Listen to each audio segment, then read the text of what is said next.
Bagian 6 di rumah mertua.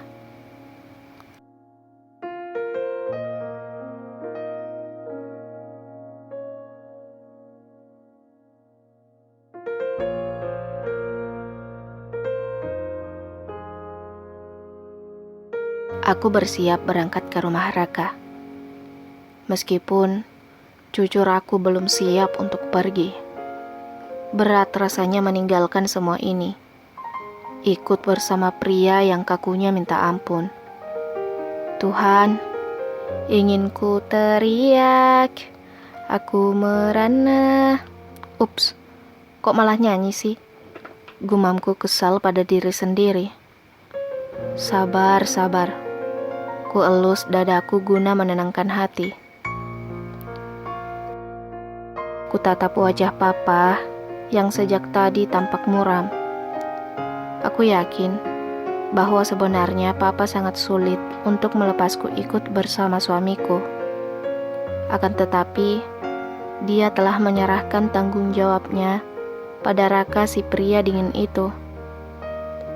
Entah kelebihan apa yang papa lihat darinya, sehingga dengan yakinnya, papa menyerahkan tanggung jawab besarnya pada pria itu.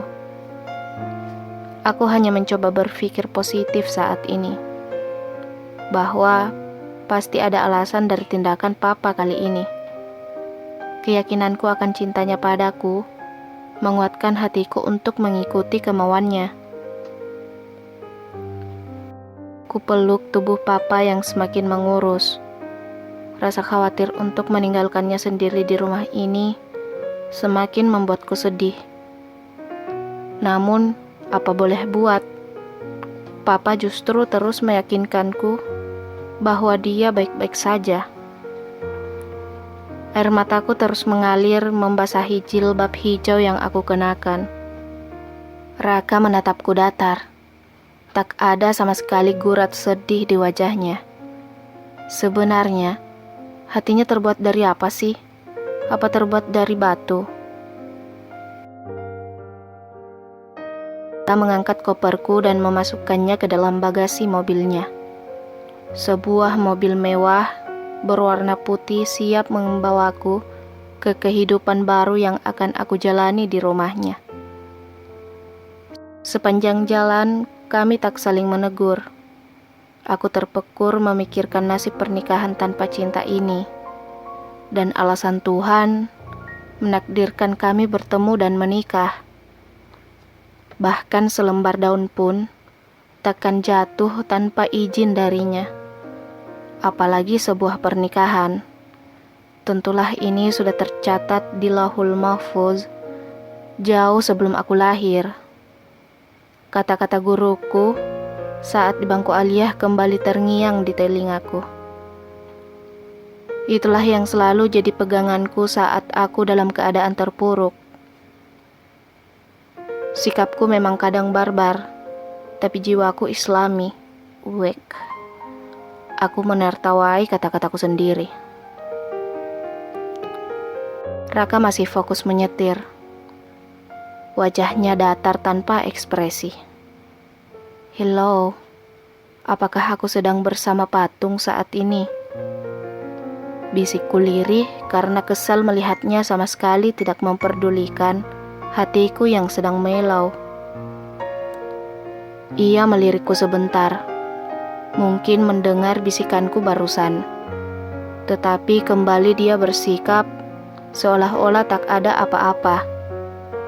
Andaikan dia temanku, sudah tak towel kupingnya. Kesel aku.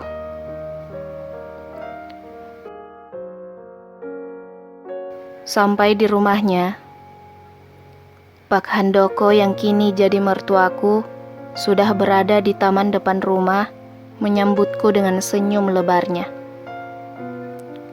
Alhamdulillah nak, akhirnya kamu sudah datang. Ayo masuk. Ucapnya memeluk pundakku dan membimbingku masuk dalam rumahnya tanpa memperdulikan anaknya sendiri. Untungnya mertuaku baik, tak seperti anaknya, manusia kutub itu.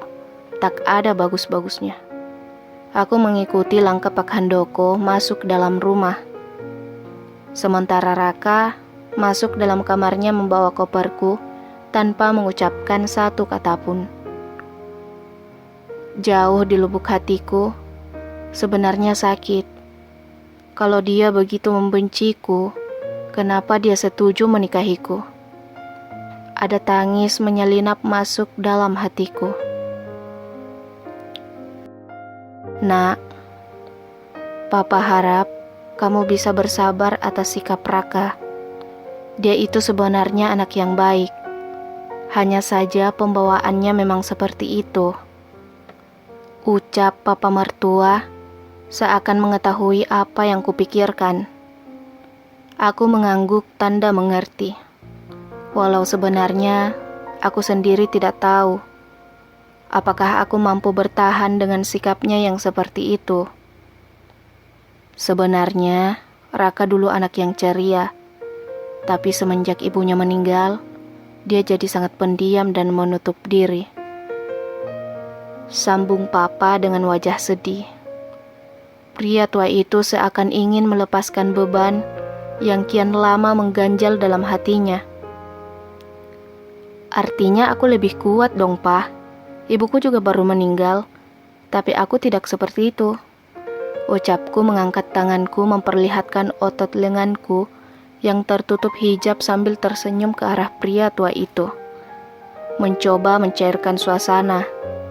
Rasanya sudah cukup drama sedih hari ini. Aku capek dan ingin istirahat. Pak Handoko tersenyum melihatku, bertingkah seperti Wonder Woman di hadapannya. Berarti tidak salah dong Papa pilih kamu jadi mantu, ucapnya sambil tertawa. Aku tertawa getir menyambut wajah ceriahnya mengucapkan kata-kata itu. Salah, Pa, sangat salah. Aku menunduk dalam menyembunyikan gejolak hatiku. Ya sudah, sekarang kamu istirahat, Gi. Itu kamarmu. Ucapnya menunjuk kamar yang berada di sudut jauh dari tempat kami duduk. Aku pamit masuk kamar. Setelah drama sedih mulai dari tadi pagi hingga saat ini, aku merasa gerah dan tidak sabar untuk mandi. Apalagi ku dengar suara azan zuhur, terdengar sayup-sayup dari pembesar suara masjid yang aku tidak tahu di mana letaknya. Mataku membulat penuh menyaksikan seisi kamar yang luas dan dihias dengan sangat indah. Karpet bludru menutupi hampir semua lantainya. Gorden transparan, warna merah muda menutupi jendela berbingkai besar yang menghadap taman indah belakang rumah. Taburan bunga mawar memenuhi ranjang, persis seperti di film-film romantis Korea yang sering aku nonton. Ada musola kecil cukup untuk berjamaah 2 orang di sudut kamar. Cantik, sangat cantik. Aku terkagum-kagum dengan kemewahan kamar ini. Aku berjalan masuk perlahan. Takut kalau manusia kutub itu menghinaku lagi karena melihat kekaguman pada hiasan kamarnya. Ku dengar suara air dari keran kamar. Wah, bahkan kamar mandi tersedia di kamar ini. Pantas saja ia tidak percaya saat ku katakan kamar mandiku ada di luar rumah. Aku tersenyum mengingat kejadian malam kemarin. Hei, ambil wudhu sana. Jangan bengong di situ dan jangan GR. Bukan aku yang siapkan semua ini, tapi Papa. Sahutnya tiba-tiba muncul dari dalam kamar mandi. Lelaki itu hanya mengenakan kaos oblong hitam dan celana pendek di bawah lutut. Jauh berbeda dari penampilannya yang aku lihat sebelumnya. Aku terkejut mendengar kata-katanya. Kekagumanku akan keindahan kamar ini langsung sirna. Aku melangkah masuk kamar mandi. Kembali mataku disuguhi kemewahan yang jauh dari keadaan rumahku. Kamar mandi yang luas, lengkap dengan bathtub untuk berendam, terpisah dengan shower yang dihalangi dinding kaca. Wah, suamiku kaya juga. Hihihi. Jiwa materaiku muncul, Tuhan. Aku berjingkrak-jingkrak menuju batu, ingin berendam melepas lelah. Woi, cepat, mau jamaah enggak? Suara dari pria kutub itu memutuskan kebahagiaan yang baru saja kurasakan. Ya Allah. Kusebut nama agung itu saking kesalnya sebelum tersadar ternyata aku ada di dalam kamar mandi yang ada WC-nya. Dia benar-benar perusak kebahagiaanku. Rutukku lagi. Kutunda acara mandiku. Aku segera berwudu dan keluar dari sana dengan perasaan kesal. Raka sudah berdiri di atas sejadahnya. Di belakangnya terhampar sejadah lengkap dengan mukena di atasnya. Artinya, aku harus berjamaah lagi dengannya. Mungkin ini akan jadi pemandangan yang menyejukkan, andaikan kami berdamai dan menginginkan pernikahan ini. Kucium punggung tangannya usai berdoa.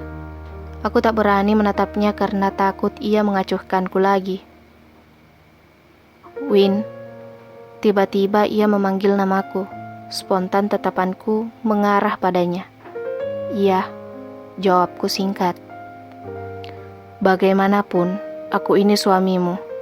Jadi, aku punya kewajiban membimbing dan bertanggung jawab atas semua tentangmu. Aku sudah berjanji pada papamu dan aku akan menepatinya. Kata-kata itu seperti busur yang langsung menancap di hatiku. Maksud Kak Raka? Jawabku masih tak mengerti kemana arah pembicaraannya. Apalagi ini untuk pertama kalinya ia berbicara agak banyak padaku. Win, kita menikah secara sah. Artinya tanggung jawab besar papamu berpindah padaku. Aku bertanggung jawab atas dunia dan akhiratmu sekarang. Ucapnya serius. Idih, serius amat om. Aku jadi keki. Celetukku tiba-tiba. Win. Matanya melotot ke arahku membuatku menutup mulutku dengan kedua tanganku. Maaf, jawabku memelas. Tapi perjanjian kita masih berlaku. Maaf, aku sebenarnya tidak menginginkan pernikahan ini. Tetapi ada alasan sehingga ini harus terjadi. Ucapnya lagi dengan tegas. Tak perlu diperjelas om, aku tahu meski om tidak memberitahuku. Ucapku kesal. Memangnya om kira aku senang dengan pernikahan ini? Sambungku. Win, berhenti memanggilku om. Ucapnya masih melotot padaku. Iya kak, jawabku cuek. Gondok mendengar kejujurannya. Ingin rasanya menghadiahinya bogem mentah biar tahu rasa. Aku melipat sejadahku, kemudian melepas mukena yang kukenakan. Kulirik sekilas, dia yang kembali duduk terpekur di atas sejadahnya. Koko abu-abu serasi dengan sarung hitam yang dikenakannya. Entah kenapa aku merasa penampilannya itu jauh dari sikapnya yang kasar dan menyakitkan. Win, aku akan melakukan semua kewajibanku padamu, kecuali menyentuhmu. Ucapnya pelan. Aku mengerti, sekarang aku mau tidur ya. Aku capek. Ucapku sambil ngeloyor menuju kasur. Hei, itu tempat tidurku. Teriaknya seperti anak kecil. Terus aku tidur di mana? Jawabku masih melanjutkan langkahku naik ke atas kasur, menutupi tubuhku dengan selimut. Pura-pura tidur, padahal aku tak mampu lagi membendung air mataku. Ada luka yang mulai tercipta di sudut hatiku. Terasa sakit mendengar penuturannya yang seolah-olah sangat terpaksa menikahiku. Bersambung.